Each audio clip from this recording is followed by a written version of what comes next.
Sadyang marami ng salimuot ang nasa likod ng kadiliman. Mga paniniwalang pilit na ipinatatanggap sa tao kahit walang sapat na batayan at itinuturo ng may katusuhan. Mga bagay na bukunay pinipilit pang pagtakpan, nagpapalusot na waring may katwiran. Ngunit habang ginagawa nila ang mga bagay na ito'y lalo namang nahahayag na napakalaking butas ang kanilang kinahulugan dahil talagang mahirap idepensa ang kasinungalingan. Isa sa pinakamahirap na matanggap ng isang tao ay ang kanyang mga kamalian, kung kaya't kalimitan ang gumagawa sila ng mga palusot o iba't ibang mga pangangatwiran upang ito lamang ay mapagtakpan. Gaya na lamang ng mga nagpapakilalang mga manggagawa daw ng Iglesia ni Cristo ni Manalo sa pagpapatuloy po ng ating ginagawang pagsusuri sa mga magkakakontang doktrina ng pananampalatayang ito.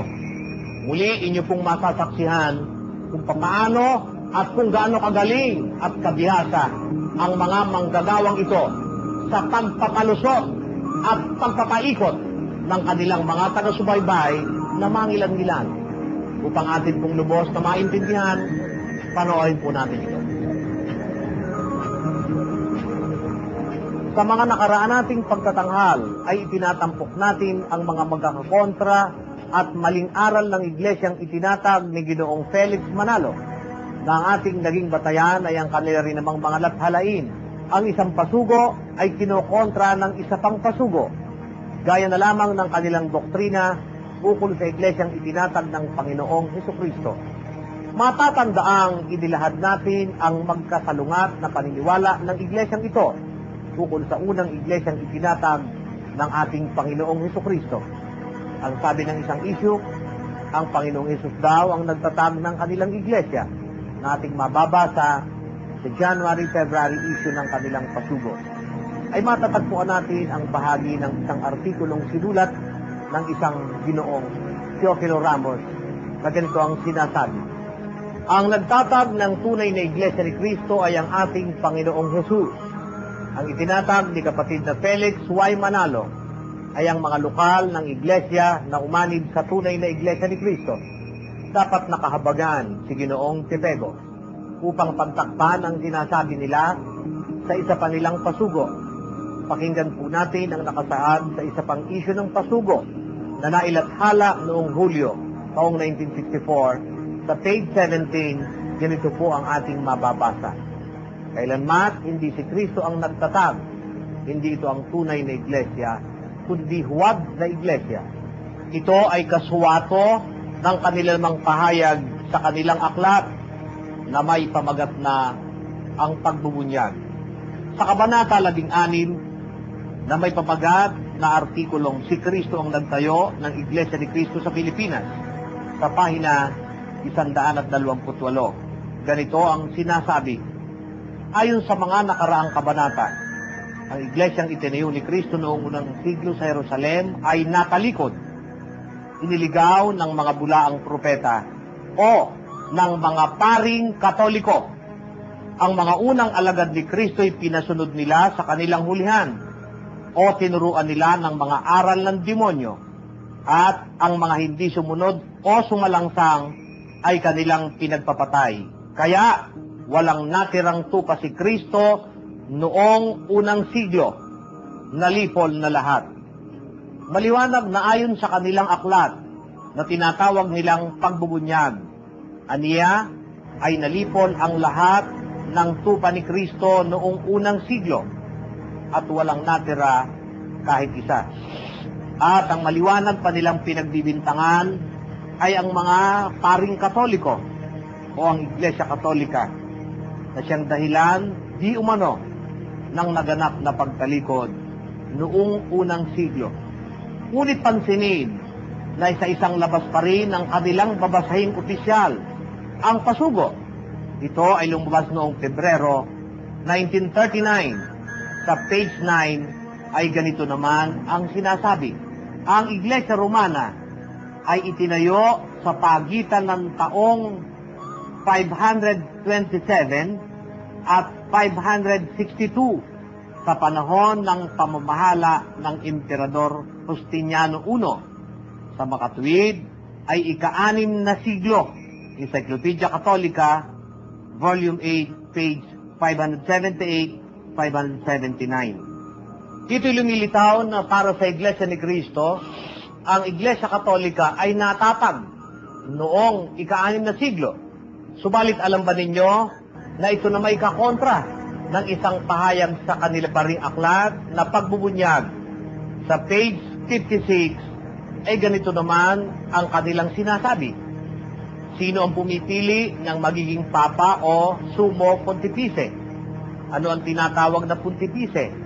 Ang pontifice ay ang papa. Kailan nagkaroon ng unang papa? Noong ika-4 na siglo o ika-4 na raang taon. Kailan namatay si Pedro? Noong 67, unang siglo o unang 100 taon. Sa makatuwid, 333 taonang patay si Pedro bago nagkaroon ng unang papa sa Iglesia Katolika. Sa dalawang pahayag na ito ng kanilang opisyal na babasahin, makikitang malaking kaduda-duda ang kanilang ibig ipaniwala.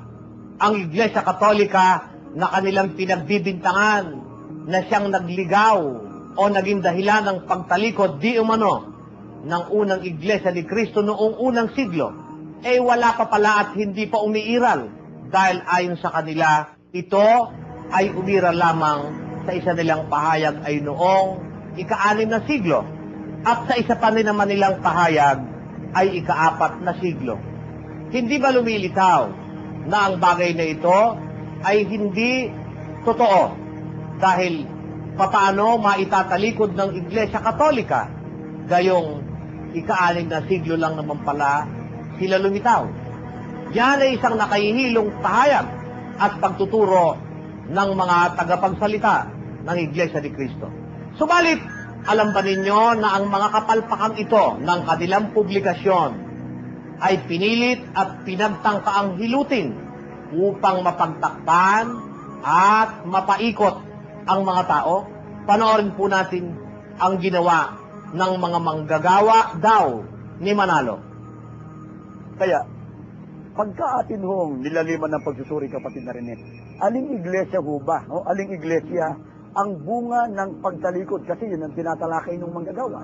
Ang Iglesia Katolika, yun ang iglesyang bunga ng pagtalikod. Kaya, pagka atin hong nilaliman ng pagsusuri, kapatid na rin, aling iglesia ho ba? No? Aling iglesia ang bunga ng pagtalikod? Kasi yun ang tinatalakay ng manggagawa. Ang Iglesia Katolika, yun ang iglesyang bunga ng pagtalikod. Sadyang walang habas at walang katubangga ang ginagawang pagbibintang ng mga magkakasalungatang pahayag ng mga tagapagsalita ng Iglesia ni Manalo. Hindi matiyak ang talagang petsa na kanilang sinasabi. At hindi lamang yan. Alam ba ninyo na isa pa na pinagtangkaan na naman palusutan ng mga manggagawang ito ni Manalo ay ang ukol sa sinabi ng kanilang isang tagapagsulat na si Ginoong Teofilo Ramos Sr. Panoorin po natin ito. Basahin natin pati na yung hindi nila binasa para makita ng ating mga kababayan, kapatid Michael, kung ano ba pinagmula nun. Ito po kasi sagot ni kapatid na Teofilo Ramos kay Ginoong Catalino Vito. Alam naman natin hindi nila sasabihin kung ano talagang totoo, kundi ililigaw at ililigaw nilang mga tao. Opo, yun po kasi binatang pasugo ni Mr. Danny Navales ay noong May 1974 issue. Eto nga, hawak natin. Opo. Ang pamagat, ang iglesyang itinayo ni Kristo. Etong kanilang binasa hindi na maaring pasukan ng iglesyang itinayo ni Kristo nung unang siglo sapagkat yaoy wala na. Opo. Yun lang bahaging yun. Pero mabuti, itaas-taas natin ang pagbasa bago doon sa bahaging yun. At itutuloy natin sa mga kasunod pa nung binasa nila.